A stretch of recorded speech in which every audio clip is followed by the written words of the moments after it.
Bonjour, j'appelle pour signaler un cas urgent, c'est à Oxford. Je suis dans une auberge, j'ai entendu une fille qui se fait tabasser dans la chambre à côté de la mienne.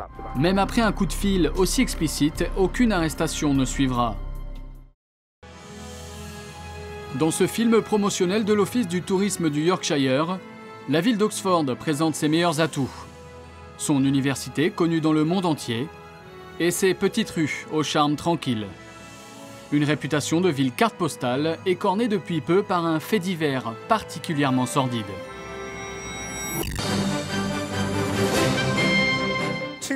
Plusieurs frères ont été condamnés à la prison à vie à cause de leur appartenance à un gang de 7 pédophiles qui ont violé des enfants à Oxford.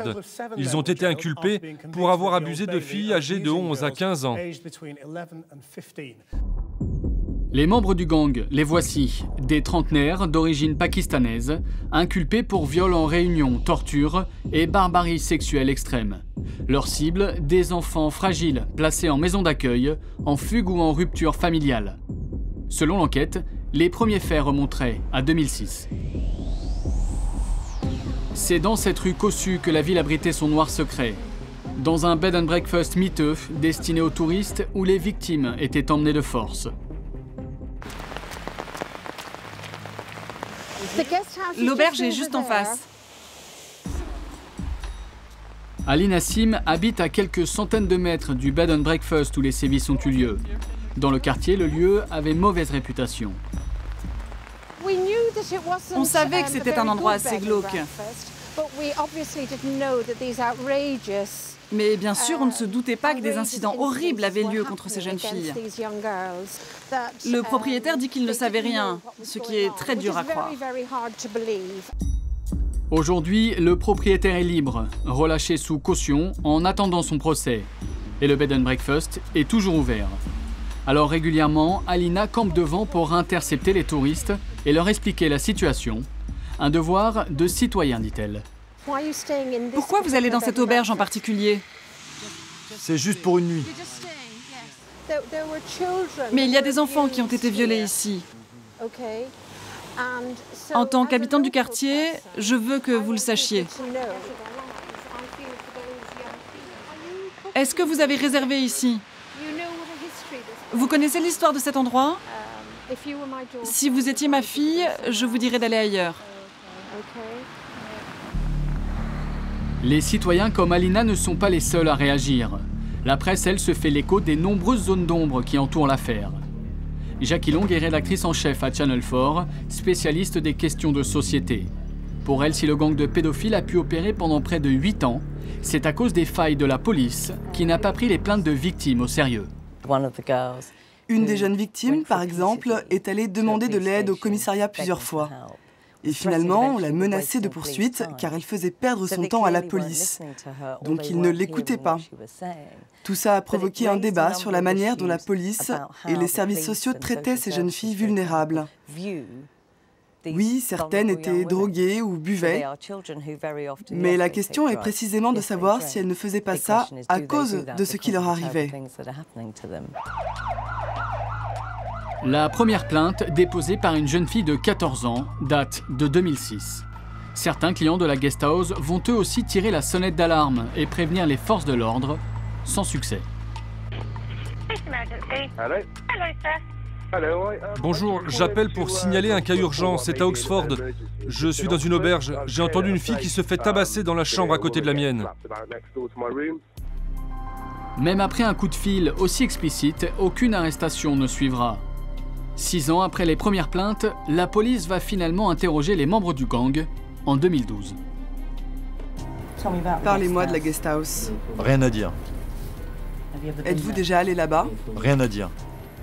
Comment alliez-vous là-bas? Rien à dire. C'était pas moi, je n'étais pas là, je sais pas pourquoi cette fille dit ça. Ok, donc elle vous désigne, mais ce n'est pas vous. Non, c'était pas moi. Avec un certain mépris pour les enquêteurs, les accusés nient tout en bloc. Ils seront relâchés quelques heures plus tard. Pour comprendre, nous avons cherché à rencontrer un officier de la police d'Oxford. La réponse, l'officier en chef n'a pas le temps. Nous nous rendons sur place pour en savoir plus. La présence de notre caméra attire l'attention de 2 policiers, mais là encore, ils refusent de commenter l'affaire. Vous pouvez répondre à nos questions? Non, vous devez passer par le bureau de presse. Mais ils ne veulent pas nous parler.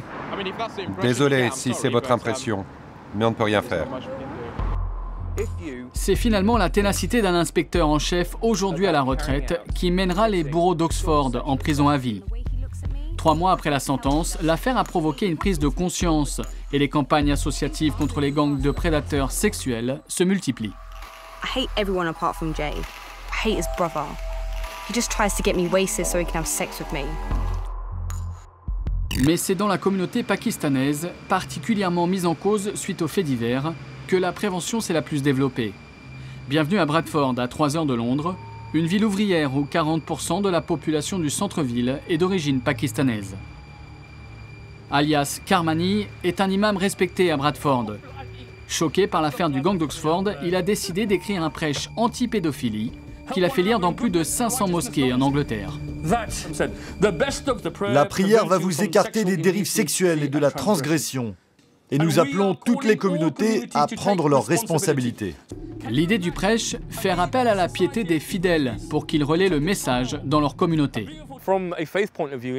D'un point de vue religieux, dans l'islam, il est très bien expliqué que les enfants doivent être en sécurité et protégés de toutes sortes d'abus et d'exploitation. Alias est le premier imam à avoir parlé de pédophilie à la mosquée. C'est aussi le premier à oser briser le tabou de la sexualité. Il y a beaucoup de conservateurs chez nous qui ne veulent pas parler de sexualité. Moi, je m'occupe d'une hotline qui conseille les musulmans sur le sexe. Tous les jours, j'ai des appels sur le comportement à avoir. Je suis comme un thérapeute sexuel.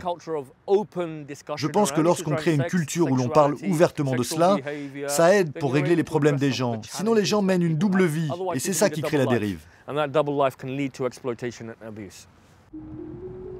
Plusieurs fois par mois, Alias part à la rencontre des plus jeunes pour libérer leurs paroles. Dans leur famille, ces adolescents parlent peu.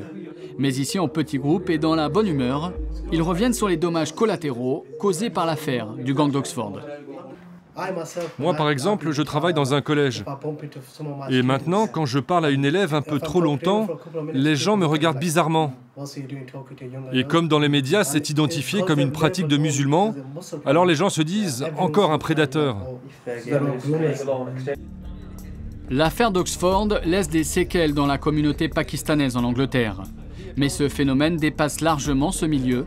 Mi-septembre, c'est un officier de police londonien qui a été suspendu après avoir tenté de séduire plusieurs mineurs. Stinson attend que les prédateurs proposent un rendez-vous.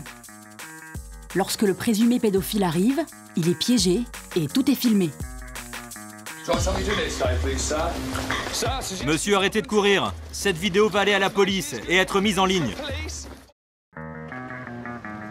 Avec leur look d'adolescents, Stinson et Grimm pourraient passer pour des lycéens. Depuis une quinzaine de jours, à Nuneaton, petite ville à l'ouest de Birmingham, ces trentenaires sont devenus des vedettes.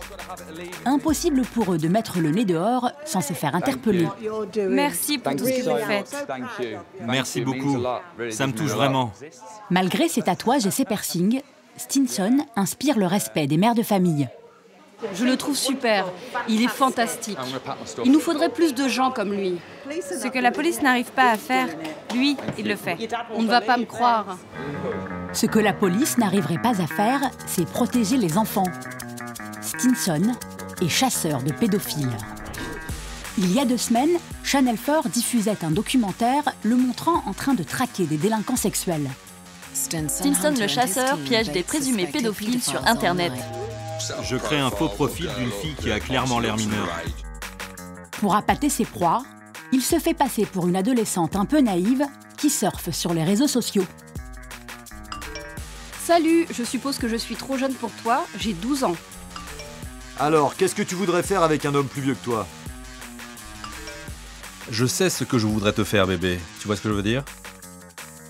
Stinson attend que les prédateurs proposent un rendez-vous. Lorsque le présumé pédophile arrive, il est piégé et tout est filmé.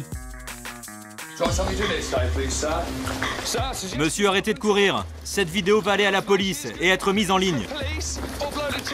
Les images sont immédiatement transmises à la police, puis mises en ligne pour dénoncer les pédophiles en montrant leur visage.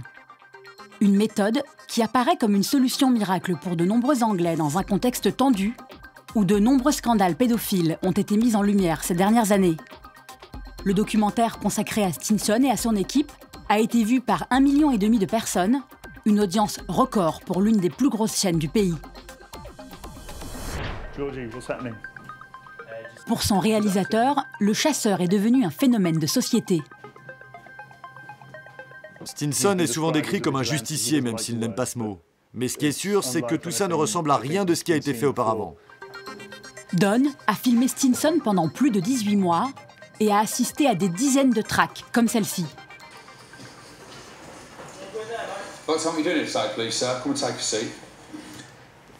Dans ce cas, on voit le mec complètement estomaqué. Il vient dans cette maison en pensant avoir une relation sexuelle avec une fille de 14 ans. Et à la place, il tombe sur un grand mec et des caméras. Il a l'air très choqué. Des méthodes légales, mais moralement discutables, qui n'ont pourtant pas l'air de poser problème en Angleterre. 90% des gens approuvent ce qu'il fait, approuvent ses méthodes. C'est Internet qui a permis de faire ça. Notre société n'a pas encore fait le tour de cette question, ne l'a pas encore assimilée dans ses lois, dans leurs applications. On ne sait pas très bien si moralement c'est bien ou mal. Est-ce qu'une personne seule a le droit de faire ça? Stinson joue au justicier. Pourtant, cet ancien toxicomane n'a pas toujours été un citoyen modèle. Arrêté à 17 ans pour avoir mis le feu à son lycée, il a passé 7 ans de sa vie en prison. Aujourd'hui, il nous emmène dans le parc où a eu lieu sa toute première traque. C'était il y a 3 ans. Oui, c'était là. C'était ce banc. Le gars était assis ici, mon pote était en train de filmer, je me suis mis là et j'ai dit « Qu'est-ce que vous faites ?» Il a dit « Oh, j'attends quelqu'un ». J'ai dit « Oh, c'est moi, je suis une jeune fille de 14 ans ». À ce moment-là, il s'est levé, il est parti en courant, il s'est enfui, on l'a laissé partir. Plus tard dans l'après-midi, on a piégé un autre gars, le maire d'une ville du coin. Depuis, il a été mis en examen pour 17 chefs d'accusation. Stinson se prend à la fois pour un policier et pour un juge. Il pense que s'il ne fait rien, personne d'autre n'agira. Les gens utilisent les réseaux sociaux comme un truc pour se plaindre, pour dire ça devrait changer, mais personne ne fait rien de concret. Ils militent mais assis sur leur fauteuil. Moi j'en avais marre d'être assis à ne rien faire. Alors je me suis dit, allons-y, agissons, quoi qu'il arrive. La police ne peut rien contre moi. Ce n'est pas comme si j'enfreignais la loi. Venez me chercher, venez me chercher, venez me chercher. Je suis pas inquiet. Stinson a commencé cette traque bien avant le tournage du documentaire. Sur son profil Facebook, un tableau de chasse d'une centaine de vidéos montrant des hommes pris au piège à visage découvert. C'est nous qui avons fait le choix de flouter leur visage. Arrêtez-vous, je suis Stinson le chasseur. Des courses-poursuites, des hommes désespérés et suppliants. Votre fille, qu'est-ce qu'elle penserait de votre comportement? Non, s'il vous plaît, non. Toutes ces vidéos ont permis de faire condamner une dizaine de pédophiles. Pourtant, la police ne cautionne pas ces méthodes. Le commissaire du comté de Warwick a écrit à Stinson à plusieurs reprises pour lui demander d'arrêter ses activités. Pour lui, elles peuvent être dangereuses. S'il se contentait de nous apporter des preuves, ça suffirait pour nous aider. Mais pour lui, l'humiliation est importante. Et la diffusion des images aussi est importante. Je pense qu'il encourage les gens à faire justice eux-mêmes et on ne peut absolument pas cautionner ça. En attendant, les autorités ne peuvent rien faire pour arrêter Stinson, qui continue d'exposer les visages des présumés pédophiles sur Internet. Des méthodes qui peuvent avoir des conséquences dramatiques. L'an dernier, cet homme a été filmé par Stinson essayant de rencontrer une adolescente de 12 ans. 15 jours après la diffusion des images, il s'est pendu. Son ex-compagne a accepté de nous accueillir avec leur fils, qui n'avait que quelques mois lorsque son père s'est suicidé. Elle préfère garder l'anonymat pour nous parler. Quand les vidéos ont été mises en ligne par Stinson, Michael a reçu beaucoup de menaces, d'insultes. Il a été harcelé et c'est probablement ce qui l'a poussé à bout. Cela a eu beaucoup de conséquences. J'ai été menacée de mort, ma maison est maintenant surveillée par la police à cause de ça.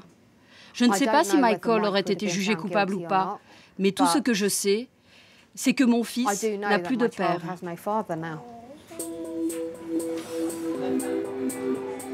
Des conséquences tragiques, mais Stinson, lui, n'a pas l'air de s'en soucier.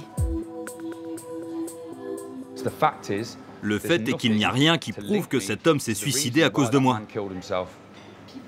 Mais ces gens ont des familles, et c'est aussi très difficile pour elles. C'est à eux d'y penser, avant d'essayer d'avoir des rapports sexuels avec des enfants. C'est ce que je leur réponds. Ils avaient qu'à y penser avant. S'ils aimaient tant que ça leur famille, ils les respecteraient en évitant d'avoir des rapports sexuels avec des enfants. Des arguments convaincants. Juste après la diffusion du documentaire, il a lancé un appel aux dons sur Internet. Stinson Hunter a déjà récolté près de 40 000 € pour continuer sa traque. L'agence de Richard est spécialisée dans ces sujets provocateurs. Je ne comprends pas du tout cette énorme controverse, pour être honnête. Birmingham, une grosse ville d'1 million d'habitants, 160 km au nord de Londres.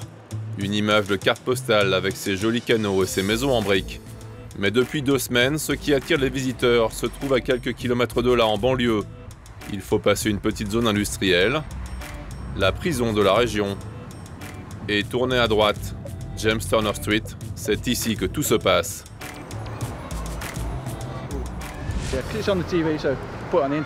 On va mettre la photo sur Facebook et Instagram. Vraiment? On montre qu'on y est. Plus loin, au cœur de la rue, c'est une atmosphère étrange qui règne, avec des portes qui claquent. 2 minutes, 2 questions. Personne ne peut nous parler? Des regards furtifs aux fenêtres. Et des habitants qui dissimulent leur visage. Et comme si un événement terrible venait d'arriver, les voitures de police passent et repassent. Les bobbies préviennent les étrangers.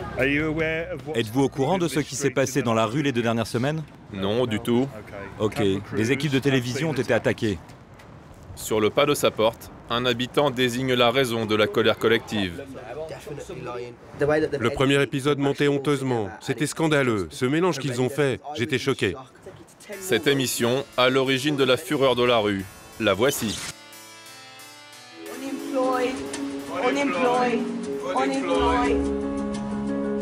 James Turner Street in Birmingham is not your average street.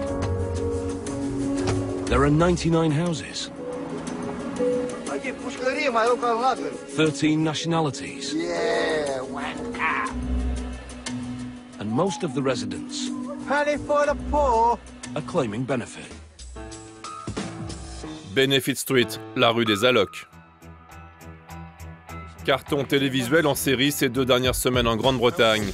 Plus de 5 millions de téléspectateurs pour une émission dénonçant les pauvres bénéficiant de toute forme d'allocation familiale, chômage ou de handicap. 1 an de tournage sur place. Pourtant, pour notre habitant, l'émission a sombré dans le sensationnalisme.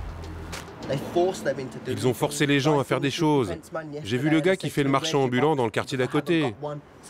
Je lui ai demandé ce qu'il était venu faire ici avec ses affaires. Et il m'a dit c'est Channel 4 qui m'a demandé de passer dans la rue. Caricature, bidonnage, le mal est fait. Les Anglais se lâchent sur les réseaux sociaux. Transformés en fainéants professionnels par l'émission, les habitants de la rue vedette en prennent pour leur grade. Cela montre combien notre système d'aide sociale est corrompu. Plutôt mourir que de vivre dans cette rue et de recevoir des allocations, sans blague. Mais l'opinion est divisée. Je suis étudiant et handicapé. J'ai besoin de mon alloc, car il n'y a pas de travail pour les jeunes. Hasard ou volonté de la chaîne, l'émission arrive en plein débat sur les dépenses sociales en Grande-Bretagne. Le Premier ministre de droite, David Cameron, a trouvé comment faire des économies, taillées dans les allocs. Vous savez, aider les gens en les maintenant dans l'assistanat, inactifs, à quoi bon? Le meilleur moyen de sortir de la pauvreté, c'est le travail et la dignité que cela apporte. Pour David Cameron, l'émission de Channel 4 Benefit Street arrive donc comme du pain béni.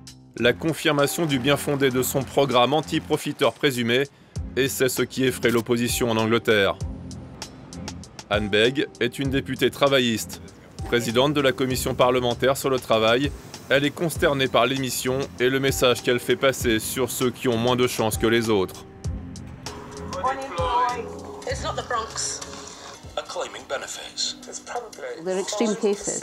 Il n'y a que des cas extrêmes et peu de cas normaux dans l'émission. Et du coup, il y a eu beaucoup d'articles de la presse britannique qui ont fait des gens ayant des allocations des profiteurs, ce qui n'est pas la vérité.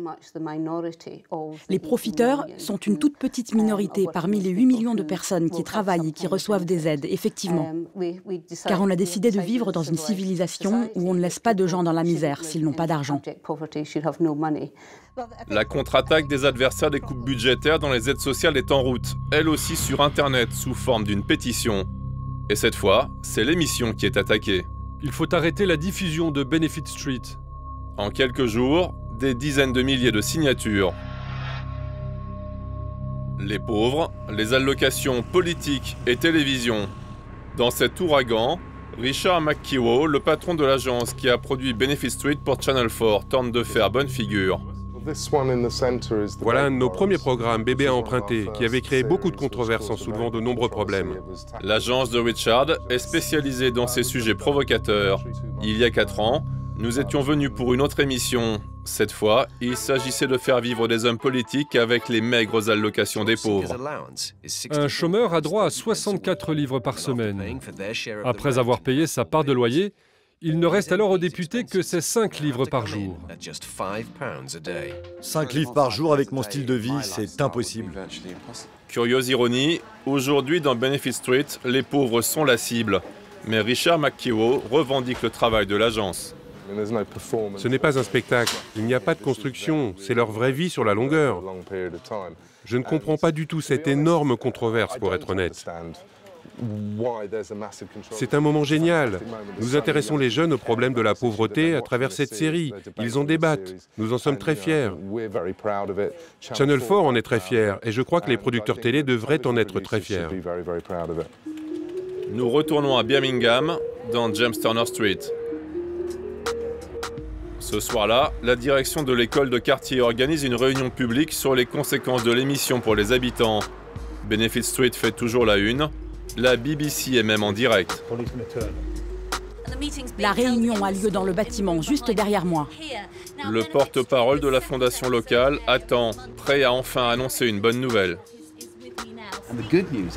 La bonne nouvelle, c'est que nous avons négocié avec Channel 4 toute la journée et ils viennent de donner leur accord pour qu'après le dernier épisode, il y ait un débat sur l'émission en studio. Il reste 3 épisodes de Benefit Street. Le dernier parlera de l'amour chez les pauvres, une nouvelle controverse en perspective. Portsmouth, port militaire et ville touristique du sud de l'Angleterre. Mais l'homme qui débarque ce jour-là n'est pas venu admirer les bateaux. Alors, qu'est-ce qu'on fait? On va aller par là. Il vient chercher des voix, et il est très doué pour ça, comme pour attirer les caméras. Le principe d'un boat full, c'est de voir les gens. Comment voulez-vous que je fasse avec tout ça? Bonjour. Voici Nigel Farage, député européen et patron de UKIP, le parti de l'indépendance du Royaume-Uni, en campagne pour les élections européennes du 22 mai. Son credo, un classique de l'extrême droite, haro sur l'Europe et sur les étrangers. Notre message est le suivant. Nous voulons que l'Europe nous rende notre argent. Nous voulons récupérer nos frontières et notre pays. Cet ancien trader de 50 ans et ancien membre du Parti conservateur est dans la politique depuis 20 ans. Mais il veut faire croire au mythe du politicien tout neuf, proche des vrais gens. Il attaque donc à tout va, comme en septembre 2012, quand invité par Fox News, il s'en prend au président de la Commission européenne. C'est un idiot, il est complètement idiot. Ah, et j'allais oublier de vous le dire, c'est aussi un communiste. Ça fait beaucoup rire le journaliste américain, mais Farage n'est pas toujours drôle. Il est parfois très violent dans ses propos. En 2010 déjà, le visage fermé, il insulte le président de l'Union européenne en plein Parlement. Vous avez le charisme d'une serpillière humide et l'apparence d'un petit employé de banque. Et la question que je voudrais vous poser, la question que tout le monde se pose, c'est qui êtes-vous ? Le président de l'UE reste interdit. C'est le plus grand succès de Nigel Farage et ça devient son fonds de commerce. Dans ses meetings, le parti vend même des serpillières à l'effigie de Van Rompuy, signe de ralliement des europhobes. Ça fait 6 €. Mais les élites ne sont pas les seules cibles de la haine de Farage. Il y a aussi les Bulgares et les Roumains. J'ai bien peur de devoir vous dire que la Roumanie et la Bulgarie sont aux mains du crime organisé. Et nous ne voulons pas que ces gens viennent dans notre pays. Après les avoir insultés au Parlement, Farage est allé faire son show dans leur pays. Santé, comme on dit en Angleterre. Au programme, visite de bidonville et interview pour essayer de démontrer que des hordes de Bulgares vont déferler en Angleterre pour bénéficier des aides sociales. Si vous le vouliez, vous pourriez venir à Londres, où vous seriez beaucoup plus à l'aise financièrement.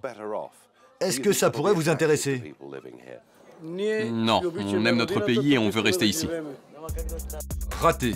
Mais ça reste le thème de sa campagne pour les élections du 22 mai. Bulgares, Roumains et autres sauvages de l'Est volent les emplois des pauvres Anglais. Un peu partout dans le pays, le parti a fait placarder ses affiches. 26 millions de personnes cherchent un travail en Europe. Et à qui veulent-ils les prendre? Un doigt menaçant pointé vers l'électeur se charge d'apporter la réponse. Reprenez le contrôle de notre pays, conclut l'affiche. Une partie du pays crie au racisme. Et sur Internet, les affiches sont rapidement détournées. Devinez quels enfants les migrants de l'Union européenne veulent manger. Les Roumains ont de plus gros pénis que vous, et ils peuvent redonner le sourire à votre femme. Dites non à l'immigration de masse. Nous retrouvons Farage dans les rues de Portsmouth pour constater que la campagne anti-immigration fait mouche ici. Je suis anglais, vous savez. Je suis né ici, et j'en ai marre qu'on nous prenne nos emplois. Farage boit du petit lait, mais il n'aime pas qu'on l'associe à l'extrême droite. Certains disent que votre campagne est raciste. Ils disent ça? Très bien. C'est complètement faux. Ce n'est qu'une question de chiffres et de ressources. Ce n'est pas du racisme. Nous sommes en faveur d'une immigration contrôlée. Farage récuse tout racisme, mais à Bruxelles, il siège dans le même groupe que le parti italien xénophobe de la Ligue du Nord. En revanche, il refuse de s'allier avec le Front National sans le condamner trop sévèrement. C'est ce qu'il nous explique pendant l'interview qu'il nous accorde. Marine Le Pen a fait de grandes avancées avec le Front National en France. Je n'ai aucun doute là-dessus. Mais je continue de penser qu'il y a des gens autour d'elle, haut placés dans le parti, qui ne font pas partie de ce que j'appellerais notre famille politique. Ils sont racistes? Je dirais qu'il y a des gens qui disent des choses sur les Juifs, sur la guerre, que nous ne trouvons pas acceptables. Je ne veux pas dire de choses négatives sur Marine Le Pen. Je dis simplement que nos deux partis sont trop différents pour travailler ensemble. Ce soir-là, le parti organise un meeting. Pendant la conférence de presse de l'après-midi, il y a un imprévu. L'un des candidats prend la parole. J'ai une annonce à vous faire. Nous venons malheureusement d'apprendre qu'on nous refuse l'accès des caméras au meeting. Nous vous présentons toutes nos excuses. Nous voulions vraiment que les journalistes soient présents au meeting, mais tout le monde ne le souhaite pas apparemment. Qui est ce tout le monde? La mairie de Portsmouth est aux mains des libéraux démocrates, alliés du Premier ministre conservateur du pays. Il semblerait que Farage fasse peur au pouvoir. C'est l'heure du meeting. Une quarantaine de manifestants de gauche sont venus conspuer les militants de UKIP.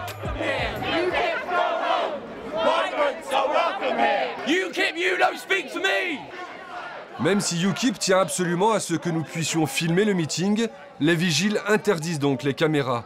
Nous tentons quand même notre chance. C'est une propriété privée. Allez derrière les barrières. De l'autre côté des barrières, s'il vous plaît. Nous rentrons alors discrètement pour filmer le rassemblement avec un téléphone portable. C'est la première fois de ma vie que je vois ça. Et j'ai fait des milliers de meetings. Jamais on ne m'avait interdit l'accès aux caméras.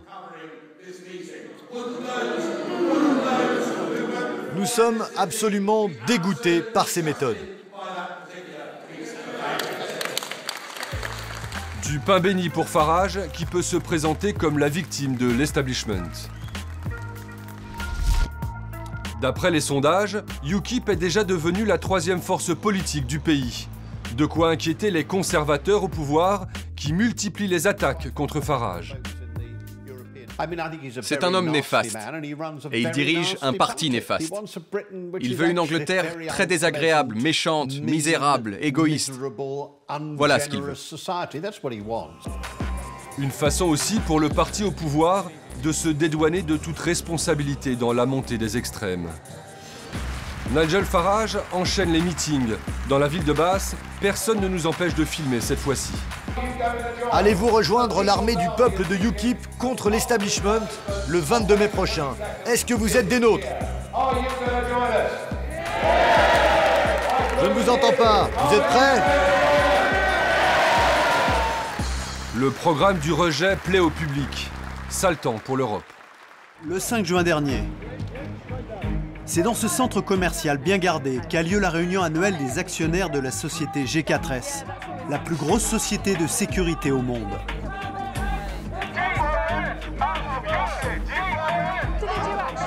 Devant l'entrée, ces militants des droits de l'homme venus interpeller les patrons de cette multinationale qui emploie 620 000 personnes dans 125 pays. Ils accusent G4S de violence, de fraude et d'escroquerie partout dans le monde, en Angleterre, en Australie, en Afrique du Sud et aussi en Israël. Et pourtant, malgré ces accusations, le gouvernement anglais a signé d'énormes contrats avec l'entreprise de sécurité. Catherine Hobbs, militante anti-G4S, aimerait bien s'inviter à cette réunion des actionnaires pour mieux les dénoncer. Personnellement, je ne voudrais pas investir dans une société qui a du sang sur les mains. Mais peut-être que pour ces actionnaires, le profit est plus important que les droits de l'homme et les services publics. La tentative de Catherine de pénétrer dans le bâtiment échoue très rapidement. Allez, sortez d'ici maintenant. On n'a pas l'intention d'entrer dans la réunion. On veut juste filmer de l'extérieur. Si vous n'avez pas d'autorisation, vous ne pouvez pas entrer. Seuls les militants ayant acheté au moins une action G4S ont le droit d'assister à la réunion. Ils en profitent pour filmer en catimini. Après avoir crié quelques slogans contre la multinationale, ils sont expulsés manu militari par le service d'ordre.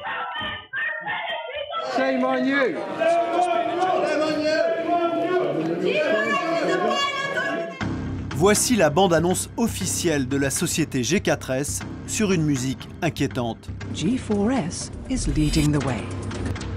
Le gouvernement anglais paye G4S d'abord pour les transferts de prisonniers, pour remplacer une partie de la police, pour l'entraînement des militaires et pour intervenir dans des régions sensibles comme l'Irak et l'Afghanistan. Enfin, l'État délègue à G4S les reconductions à la frontière. En tout, le gouvernement verserait chaque année 900 millions d'euros à la multinationale. Ce sont les chiffres de 2012. G4S est présent partout, mais les fiascos se multiplient. Le plus retentissant d'entre eux, les JO de Londres de 2012. Malgré l'argent du gouvernement, G4S a été incapable de fournir les 10 400 vigiles qui devaient assurer la sécurité de l'événement.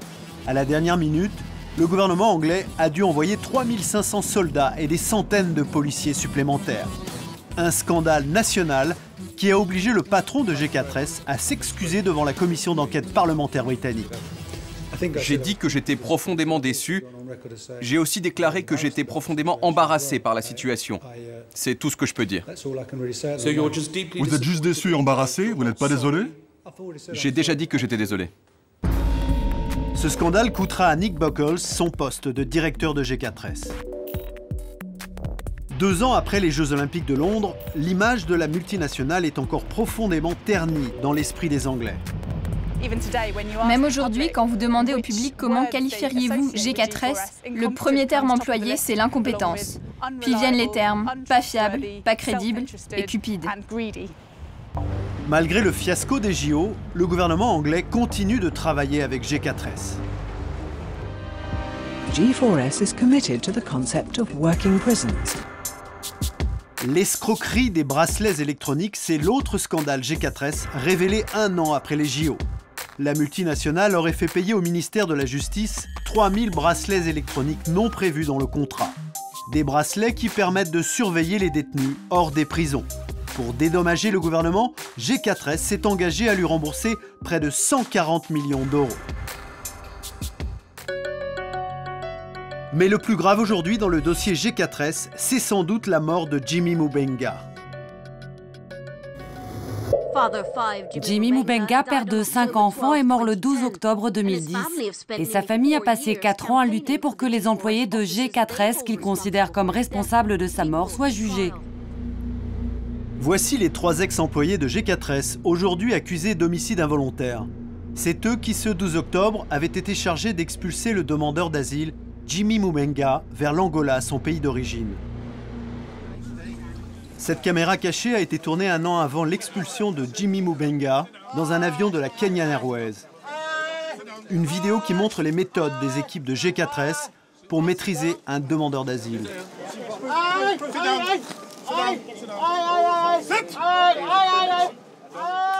Dans le jargon des professionnels, on appelle ça la méthode du carpet karaoké. C'est ce que nous explique l'avocat de la veuve de Jimmy Mubenga. Cette technique a été baptisée ainsi car les agents de sécurité enfoncent la tête du détenu entre ses jambes afin d'étouffer le bruit qu'il pourrait faire. Pourquoi ? Car s'il fait trop de bruit, il y a un risque qu'il soit évacué de l'avion, et dans ce cas-là, l'expulsion est annulée. Cette méthode aurait entraîné l'asphyxie, puis la mort de Jimmy Mubenga. Depuis 4 ans, on ne dort plus. On pense à lui. Les hommes de G4S, eux, ils dorment. Ils vivent avec leurs enfants et leurs femmes. Ils sont libres. Ils profitent de leur vie depuis 4 ans. Pas nous. On ne fêtera plus Noël. On ne partira plus en vacances. On ne fera plus rien jusqu'à ce qu'on obtienne justice pour Jimmy Mubenga. Le procès des 3 ex-employés de G4S se tiendra en novembre prochain à Londres. Nous avons demandé une interview au PDG de G4S, mais il a refusé de nous répondre. Je regrette, mais nous sommes dans l'impossibilité de vous accorder une interview. Merci d'en avoir fait la demande. Nous avons contacté des députés de la majorité et de l'opposition, car les 2 partis ont travaillé avec G4S, mais pas de réponse. Alors nous sommes allés à la sortie du parking du Parlement, et là, toujours pas de réponse. Que pensez-vous de G4S ? Pardon, je ne réponds pas à cette question. Pourquoi ? Je n'ai aucune information à ce sujet. Désolé, j'ai rien à dire.